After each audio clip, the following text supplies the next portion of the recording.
Ladies and gentlemen, it is my pleasure to present Mr. Bill Cosby.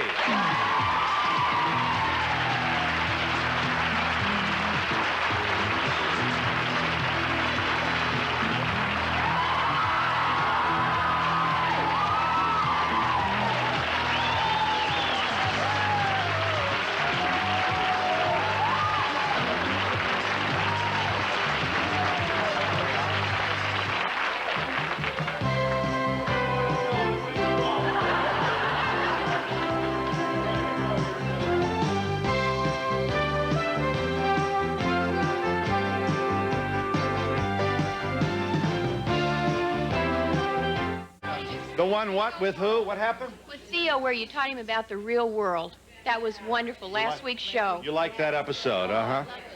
Where do get these writers to think up this stuff about goldfish being flushed down the toilet? Well, you look well rested. Here's a man who's sold out at Radio City Music Hall. You're doing a rating on television that's beyond the reach of anybody else on the air. How come you're not an egomaniac, or are you? I mean, how's this doing for you personally and emotionally? I hope you're enjoying this.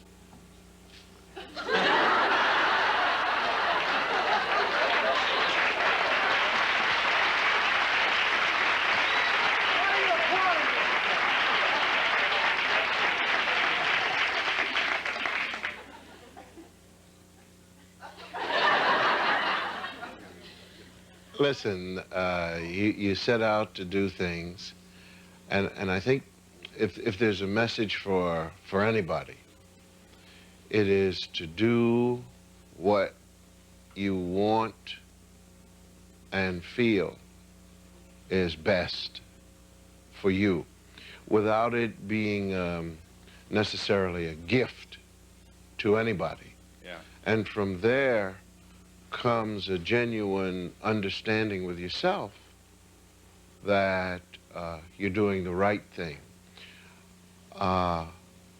Obviously, the numbers that exist and the people who are satisfied and happy that the show is doing something for them, it gives me an insurmountable happiness, which I will achieve and equal only with the love of our family, my wife in first place.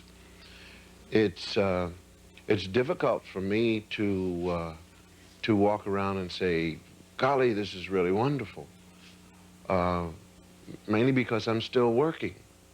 And I think in terms of, if we say entertainment, that's exactly the epitome of it all.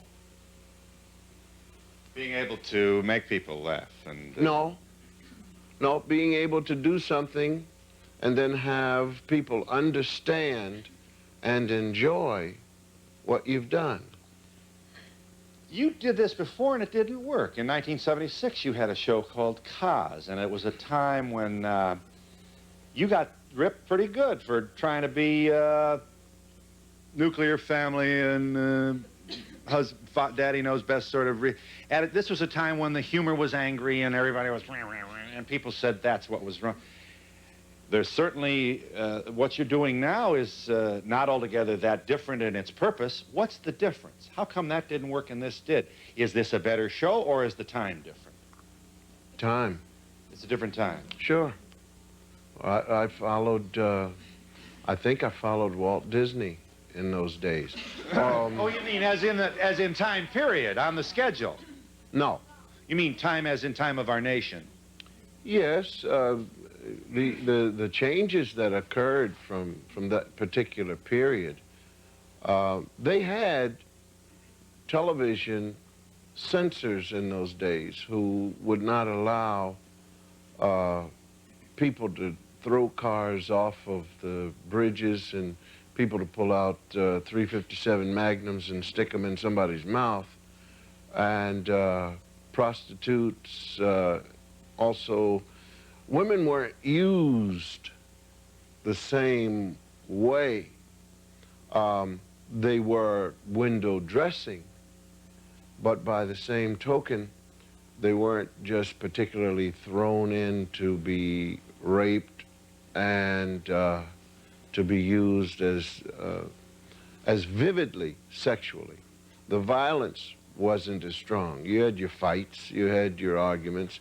I remember when I was doing I Spy, Bob and I ad-libbed a line, and I think I did. I said, well, the guy's crazy. And the censor came in and said, you can't say that. And Bob and I felt it was very, very harmless. And of course, we asked why. And the answer came out sort of like, well, you know, you'll offend the crazy people.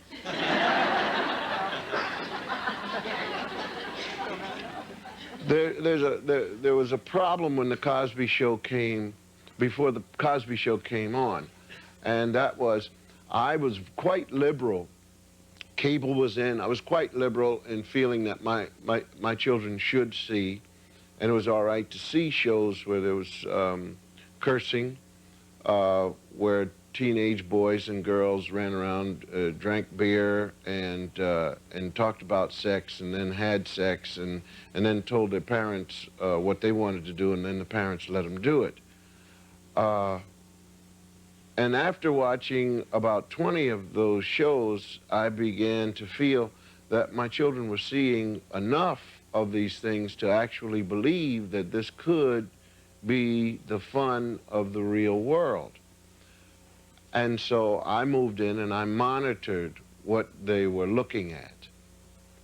And I watched network television, sitcoms, and I found that people were getting jokes off of thrill words. Well, my boobs are too small, and the audience would laugh. You have a pimple on your behind, and the audience would laugh.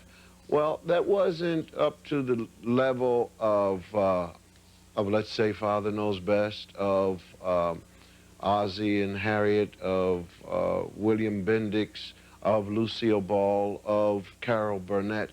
I felt that the writers were taking an easy way out, producers were taking an easy way out. 3 people in an apartment, none of them married, and here comes so-and-so's father, hide in the closet for 24 minutes. It just didn't mean or do anything, and I decided that I wanted to see something else on television. It was cheaper for me to come back and do this particular series than to throw away the TV sets I owned. Yes, ma'am. Well, first of all, you had to be good because you're from Philadelphia. Thank you. And don't you feel at this time, and with the reaction in South Africa, that a strong family nucleus is the thing that this country is looking for again? That a family feeling is needed, and we have to draw together again, and that's the basis of your show, and that's why it's so popular and is received so well. I'm having trouble. You said South Africa. I think she might be referring to the piece that said, you're hot in South Africa. Your program is beamed everywhere, and the report that I saw said that your hot level is very good there. I think that's what she means. She wonders whether this nuclear family idea doesn't have universal appeal. I don't understand nuclear family. Man, wife, dog Spot, Sis and Junior. What does that have to... But they were... No, I'm not arguing with the lady. What I'm talking about is nuclear family, nothing. This goes back to 18-something to something in Virginia with 19 children, and the mother and father saying, you will do this. And the children saying, well, Pa, I don't understand. And they say, we love you, and we know best because we've lived these many years. And perhaps at times we'll go out, seek your own. Every child doesn't pay attention, nor will every child execute what parents say, nor is every parent correct when they say, I say you will do that. But mine has nothing to do with nuclear. I feel that's a little too young yet to have to deal with, let's say, Adam and Eve. Whose kids didn't get along so well either. Well, Well, that's why we don't have to ask so much, where does the brain damage come from? Speaking of brain damage, your routine on HBO is fantastic, and it's a pleasure to be able to watch a comedian for the whole show without having to turn it off because your ears are burning. Well,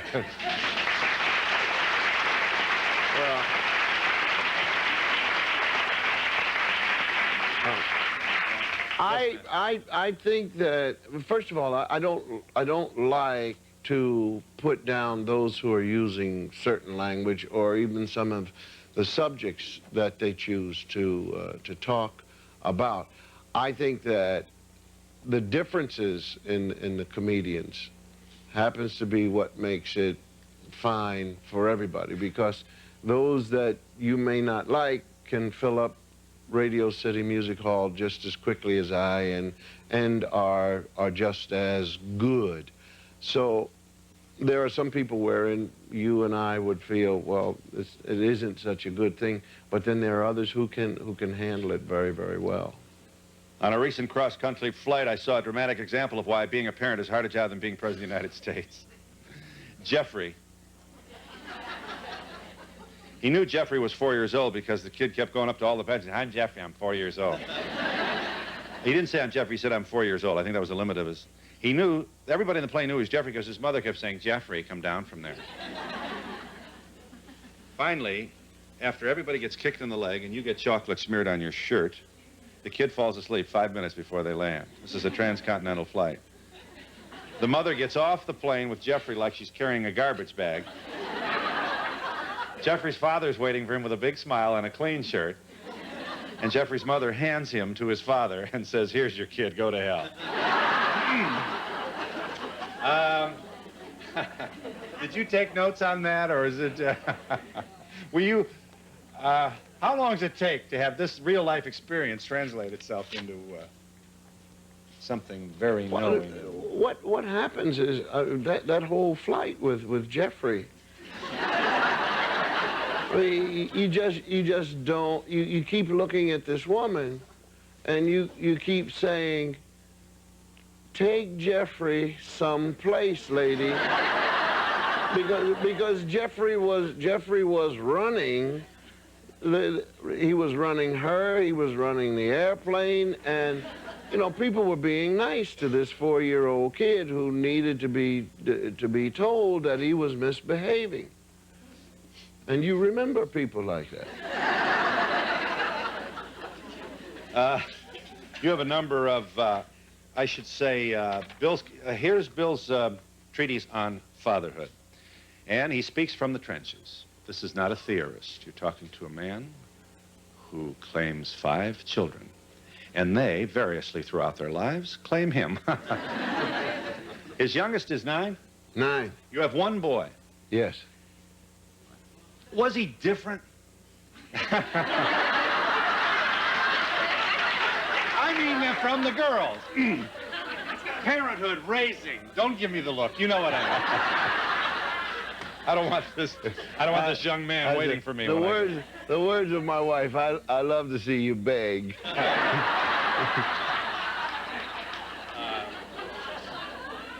Where is what? Where is your son along the line of He's 5? set in the middle. Set in the middle. Our oldest is 21, the next one is 19, and he's 16. And he can't win anywhere. It is a different challenge, do you think? Raising a male? Raising a boy? Yes, of course it is. You agree?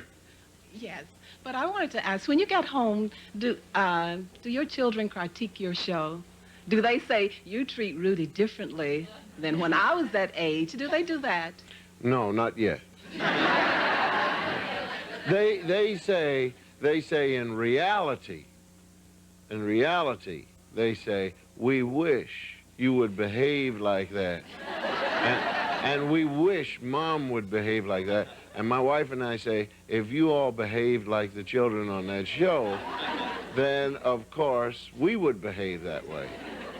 Who thought of the dancing at the beginning of the show? Oh, that was just something that I thought up. We just put, we'll do a new intro next year also. I don't know what it'll be.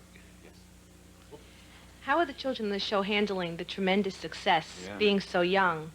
And do you find it's easier for them, perhaps, having the show taped in New York rather than being out in the West, where it seems that young children get caught up in a lot of this Hollywood craziness and Brat Pack and whatever? First of all, unless you live in Hollywood and deal with that, the entertainment actor syndrome, it isn't a rat pack. Those kids are no different, really, from the ones that work around in New York.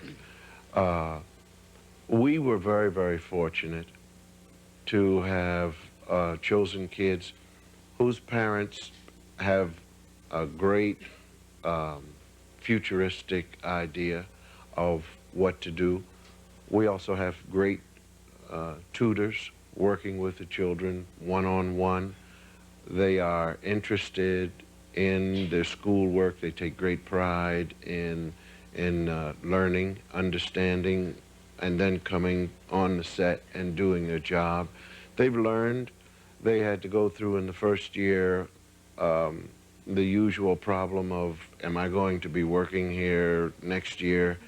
The kids are great. The parents are wonderful. And our staff, it's a great support system that exists for them. And I'm sure that the same thing could and would exist in California for them, because Jay Sandrich, the producers, Carsey, Werner, they have children. And all of us make sure that the children working on the set have a great support system, which is love, understanding. The most, well, when Keisha first started, of course, we had a problem with her because she's a baby. And dealing with a baby and her embarrassment, or at a certain time, having to work and not really caring about millions of dollars, might decide that she just didn't want to be there at that time. But now she's a grown woman of 7 and quite professional, and will even have nerve enough to tell me that that wasn't what I said, wasn't in the script, and she has no idea of what I'm saying. No matter how much the pressure on your spinal cord builds up, this is important advice from Bill Cosby to parents everywhere. This is really something you should write down. Never, no matter what the pressure, never let these small people know that you have gone insane.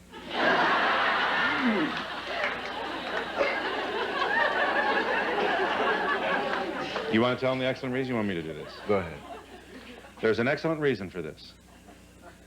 They want the house. And the first sign that something is wrong with you, they will take it right away from you. He's worried about the day when he's 65 and spills something on his shirt. Then the kids will come up and they'll say, "We're sorry, Dad, but you can't control yourself. You've got to go." So make sure you never have the keys to the house in your own pocket. This is not unlike Bill Cosby himself and your own childhood. I think your father's words of warning were, if you don't shut up, this would be 10, 11 o'clock at night. He had a subtle way. He said, "I'm going to kill you." Bill Cosby, Fatherhood, is this addition to your library of not a few folks who are out there trying to help you cope with parenthood. Nobody ever told us it was going to be easy. Yes, ma'am. I think most of us enjoy your show so much because you don't insult our intelligence. You're a pleasure to watch. I think whether you have children or not, every one of us have gone through some of those stages ourselves. I loved when your son tried to pierce his ear, his sister pierced his ear, and you told him it would rot off. You know, everyone that has a family or is in a family has gone through that. And you're entertaining and you're not insulting. You can watch your show and be thoroughly enjoyable.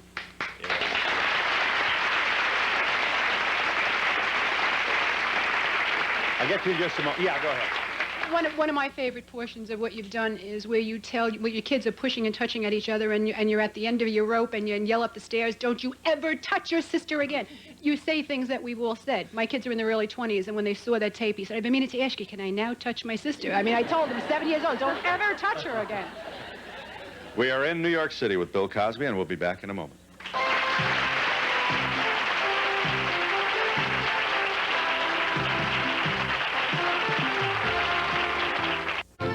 Yes, ma'am. Can we look forward to any more HBO specials? I don't think so. They run this one too long.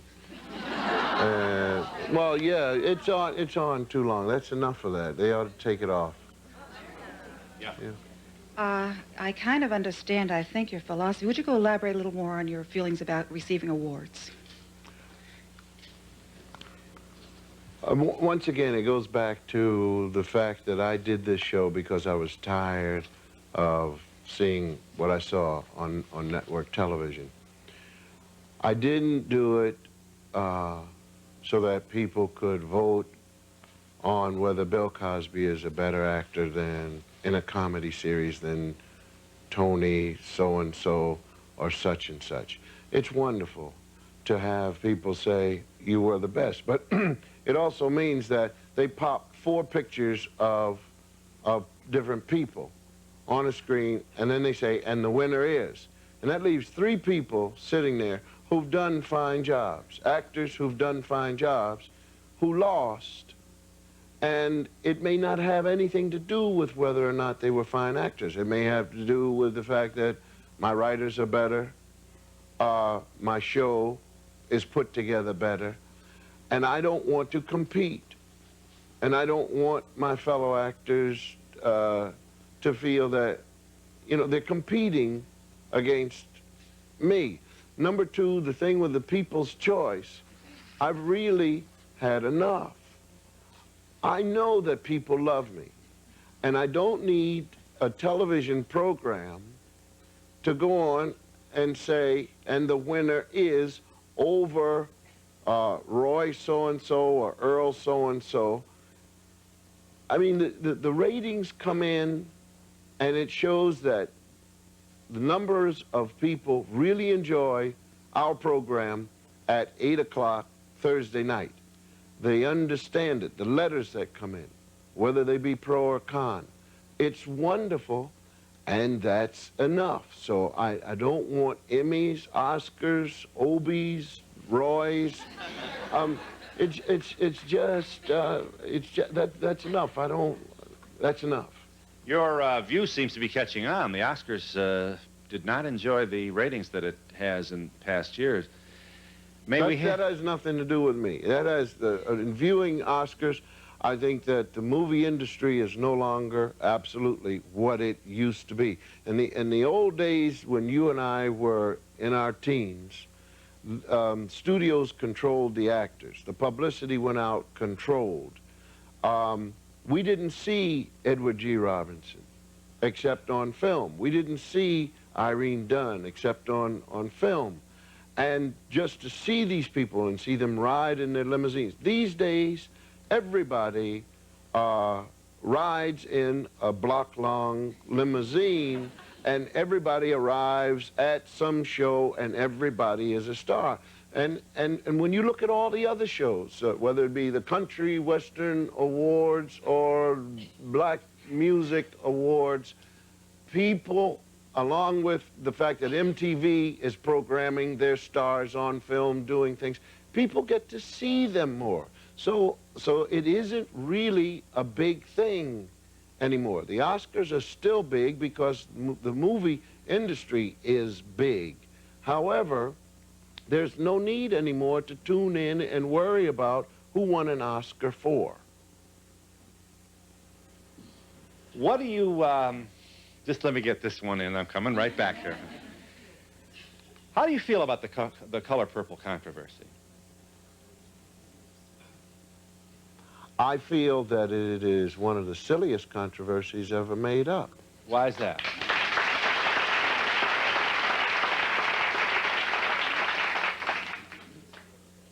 I saw a television movie with Farrah Fawcett Majors. Her husband beat her up every 2 minutes, and then she set him on fire. Now, why is the color purple such a big thing? The male was a louse in that. Very much so. The fellow just died, James Cagney, went to stardom taking a grapefruit and bashing it in, and I mean bashing it in a woman's face.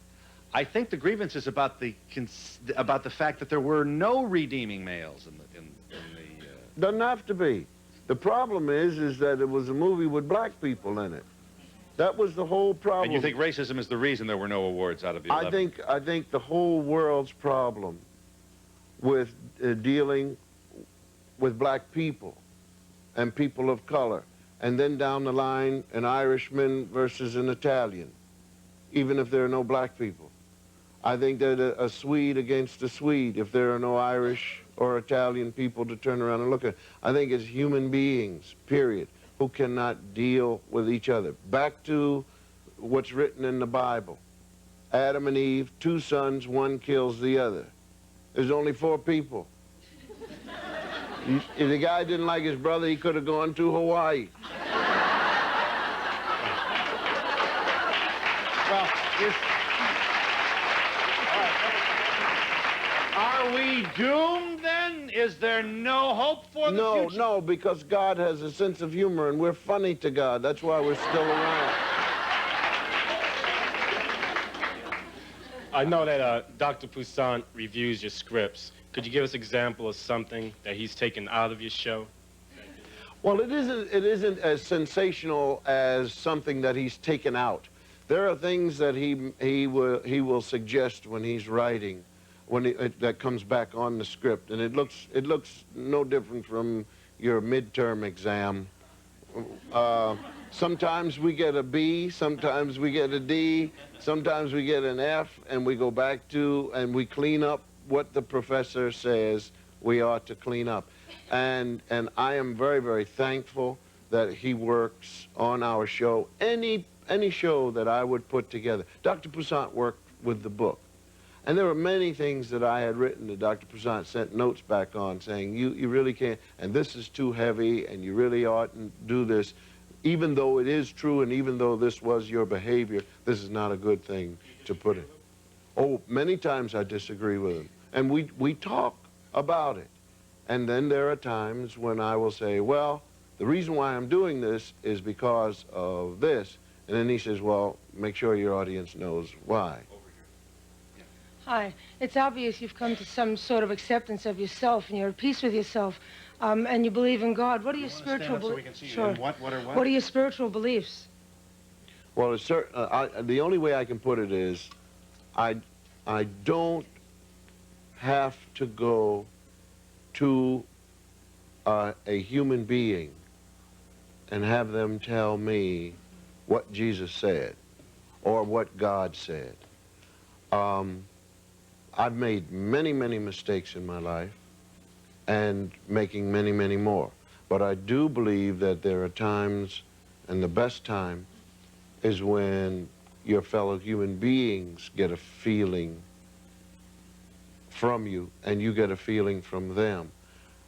Selfishness plays a large, large role in our lives. And many times we do things to see if we can get away with it. The more power you have, the more you have to control yourself in terms of using and abusing people. And I think that there is a supreme being, but I also think that it is our job to be as sensible as we can and not as selfish, think twice, and then go on with what you believe in. Are you sorry that you punched Tommy Smothers in the face? You must want me to get a lawsuit or something.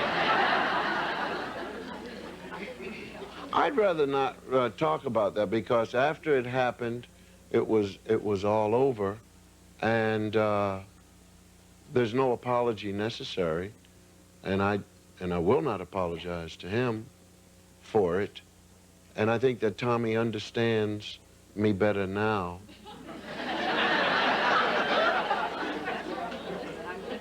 He knows why you punched him in the face. He absolutely does. He's well aware of why it happened. But you don't want to tell us why. No, it's none of your business.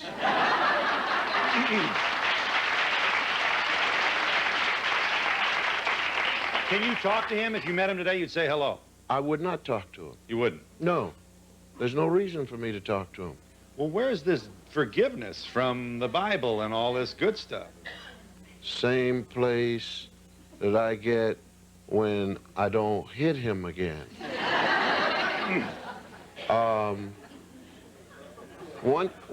Once again, I don't... You see, if I talked to Tommy, then I wouldn't be for real. What would I have to say to him if I don't like him? Now, if Tommy made some changes, then that would be fine. There's a difference between having faith and having hope. I don't have any faith in Tommy Smothers. I have hope.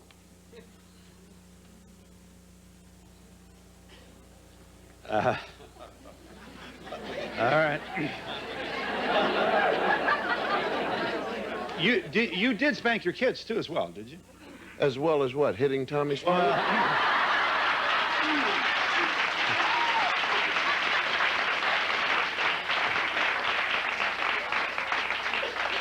You do believe that occasionally, huh? With love applied...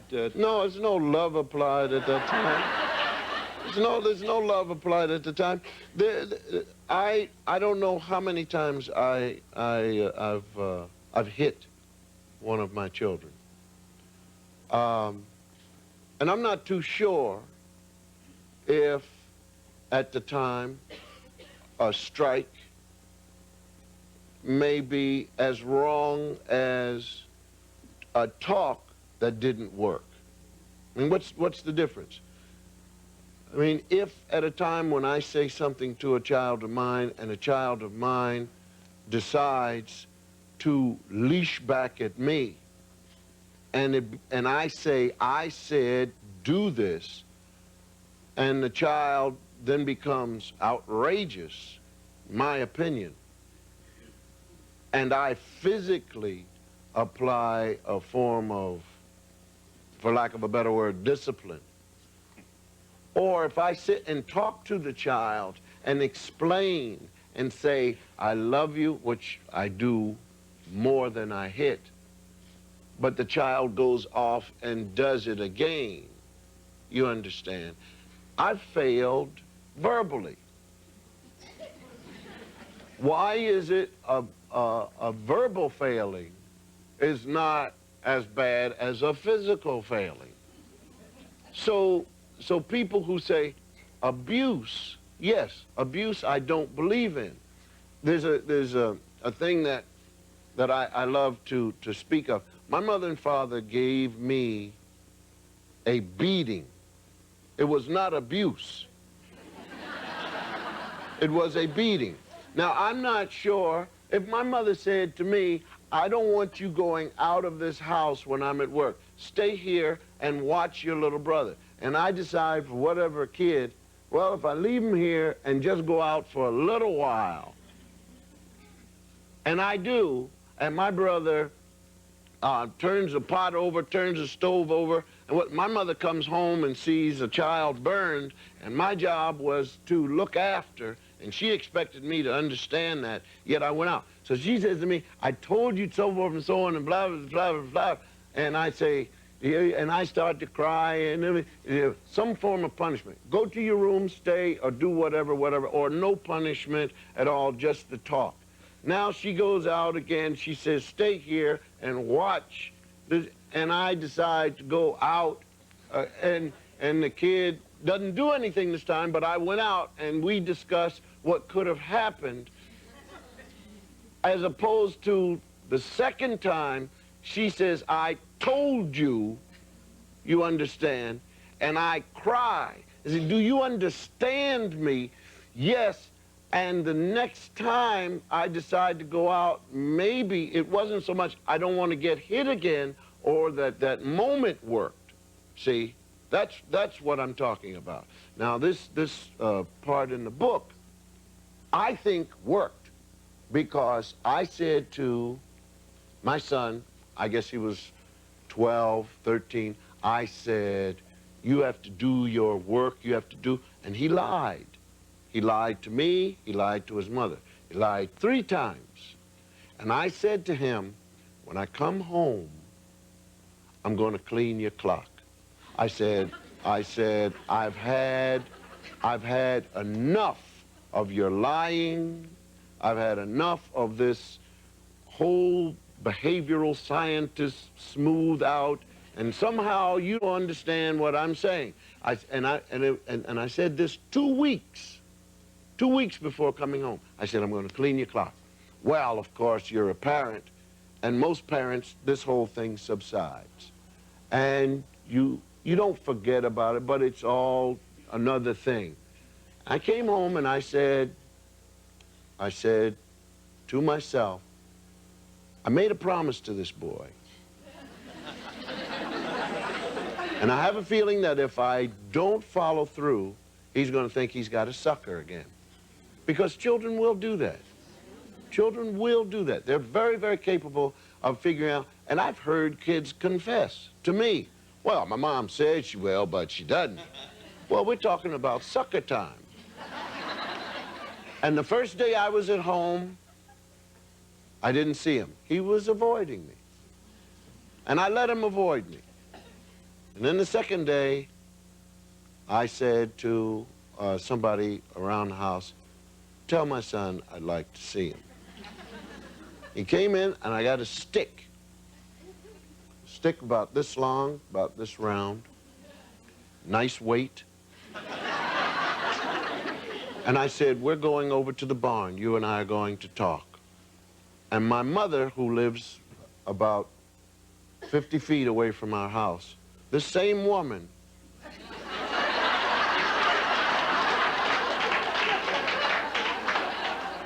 said to me, where are you going?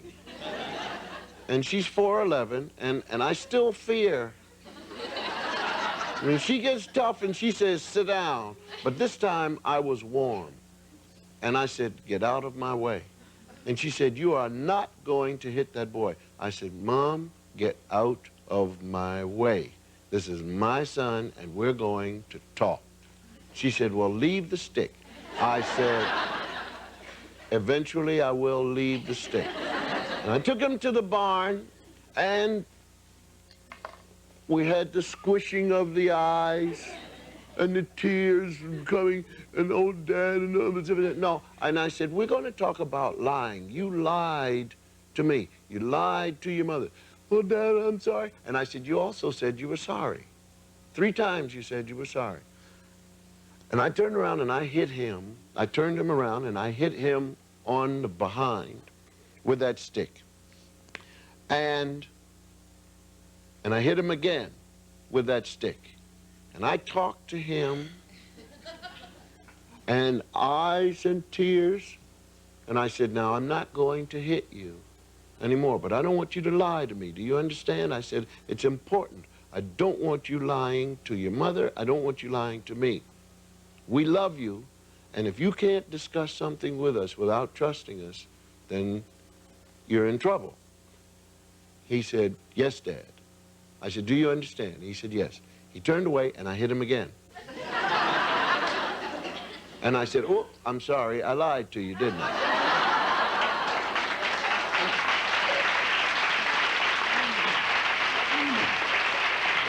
And we'll be back in just a moment.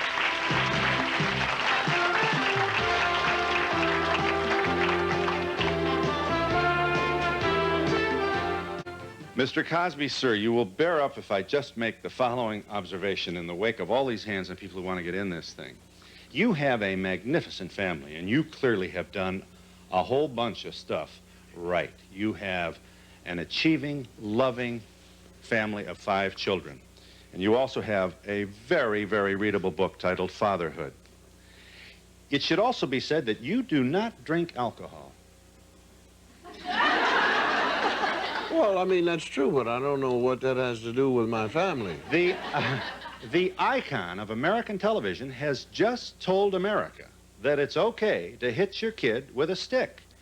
Now, that at least deserves a follow-up, because out there in our beloved country are people who are not as enlightened as you are, people who may have just had a six-pack, people who may not like themselves as much as you do, and as long as reasonable people who are held in esteem, like you, can tell funny stories about a stick and a barn and a kid and get a laugh and a hand, it makes it easier for those who may not be as in charge of themselves as you are to abuse their children. And I'm telling you that my story is not an isolated story of a person who has struck their child. Do you understand what I'm saying? I do understand. I'm not, look, I could say drive carefully. I have not said go through traffic and tear up every car you see. There's a difference. There is a definite difference. There are also people who talk to their children and never strike a child, and the child goes on to deal with life in a wonderful, achieving way. Phil, don't put me in a position where I've told everybody, and even alcoholics or drug addicts or people who don't drink, don't smoke, who batter their children. I did not say batter your child. I know you I did. said there are times when talking doesn't work. And I did not hit this boy at a time when I was enraged and wanted to kill. I said I made him... Most people do, though. That's the point. Right. That's the point. Right. I agree. I granted you that. I made my statement when I was under control, and I said very carefully, when you make a promise to a kid, you have to keep it, or else they're going to run over you. Now, whether it meant I'm going to take away whatever from you, I don't know. But I'm telling you, if I had it to do over again, I would hit him with the stick again. You understand? Maybe later on when I'm 65, he'll take me to the home. And we'll be back in just a moment.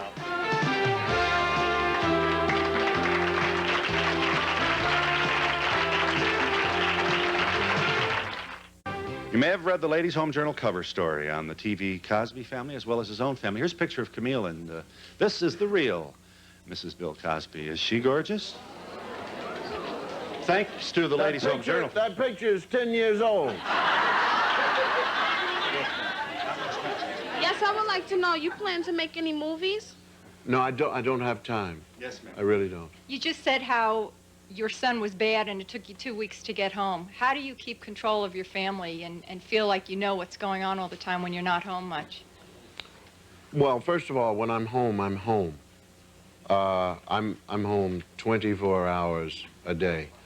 I've lived with them. I really have. You have to trust me and understand that I have lived with them. I know each one's behavior, their idiosyncrasies, and I know them. On top of that, Mrs. Cosby knows them very well. And Mrs. Cosby and I talk about the children. Do you have a favorite child? The last one. What is it? The last one.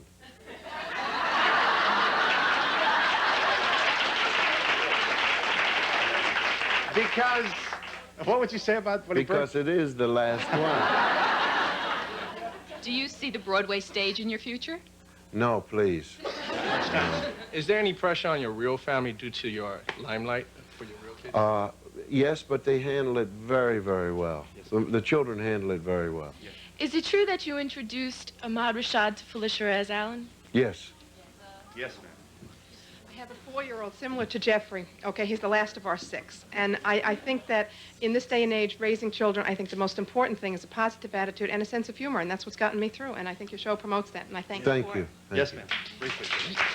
You named all of your children with names starting with the letter E because you said it stands for excellent. Are you that demanding and that much of a perfectionist where your children are concerned? No, that was my ego.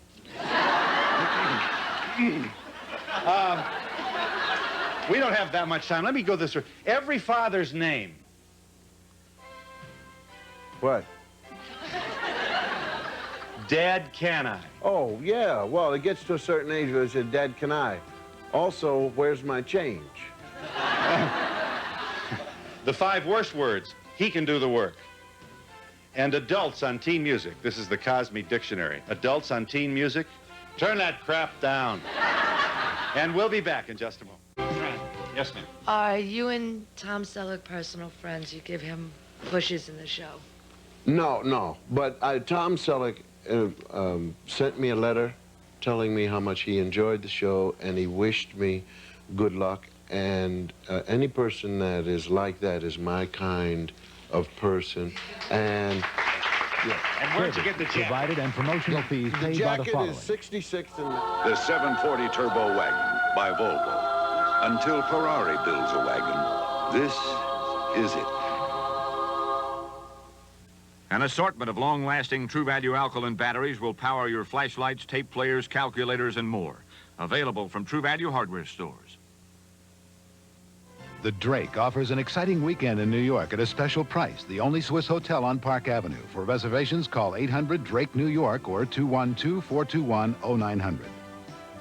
Yes, ma'am. Has the success of Bill Cosby Show helped the minorities in the show business any? I